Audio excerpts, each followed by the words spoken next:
Welcome to அன்புடன் Joe சமையல். நம்ம இன்றைக்கி பார்க்க போகிறது உருளைக்கிழங்கு சிப்ஸ் தான் செய்ய போகிறோம். அதுக்கு நான் பெரிய சைஸ் உருளைக்கிழங்க 3 எடுத்து நல்லா கழுவிக்கிறேன். நல்லா கழுவிட்டு தோல் சீவிக்கலாம்.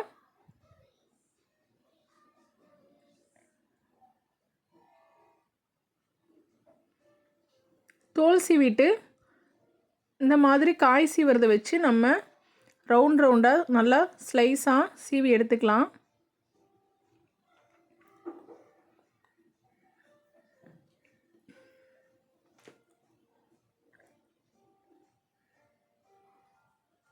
எல்லாத்தையும் சீவினதுக்கப்புறமா ஒரு பாத்திரத்தில் தண்ணி ஊற்றி உப்பு சேர்த்திட்டு இந்த உருளைக்கிழங்க நல்லா கழுவி எடுத்துக்கலாம். அதில் ஒரு மாவு மாதிரி இருக்கும், அதனால நல்லா கழுவி எடுத்துக்கலாம்.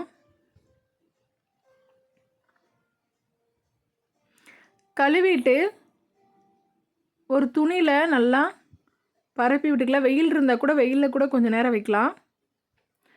இந்த மாதிரி தனித்தனியாக ஒட்டாத மாதிரி, ஏன்னா அந்த மாவோட அந்த பசை இருக்கனால ஒன்றோட ஒன்று ஒட்டிக்கும். அதனால் கழுவி இந்த மாதிரி துணியை விரித்து துணியில் போட்டு விட்டுடலாம்.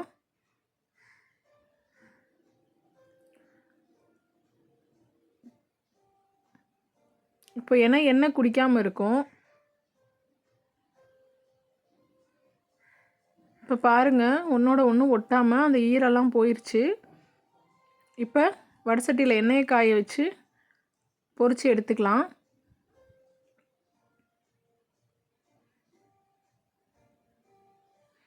நம்ம கடையில் வாங்கி கொடுக்கறது எப்படி எண்ணெயில் செய்வாங்கன்னு தெரியாது.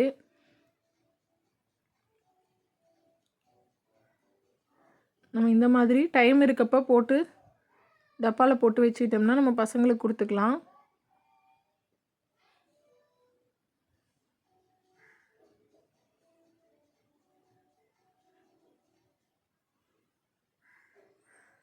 இப்போ நல்லா வெந்து பொரிஞ்சு வந்துருச்சு.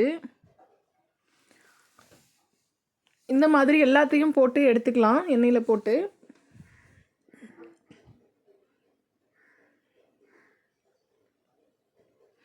நீங்கள் வடசட்டி சின்ன வடசட்டியில் கொஞ்சமாக எண்ணெய் ஊற்றி நிறைய சிப்ஸை போட்டுட்டிங்க, உருளைக்கிழங்கு போட்டுட்டிங்கன்னா ஒன்று பொரியும் ஒன்று பொரியாது.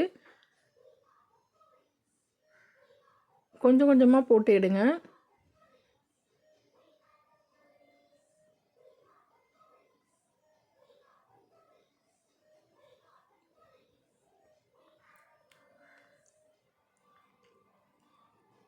இப்போ எல்லாத்தையும் பொரிச்சாச்சு. இப்போ இது கூட உப்பும் மிளகாத்தூளும் போட்டு நல்லா கலக்கி எடுத்துக்கலாம். இந்த சூட்லேயே உப்பு மிளகாத்தூள் போட்டிங்கன்னா தான் அதில் பிடிக்கும். பாருங்கள், நல்லா கலக்கிக்கலாம். இப்போது சிப்ஸ் ரெடி ஆயிடுச்சு. தேங்க்ஸ் ஃபார் வாட்சிங் அன்புடன் ஜோ சமையல்.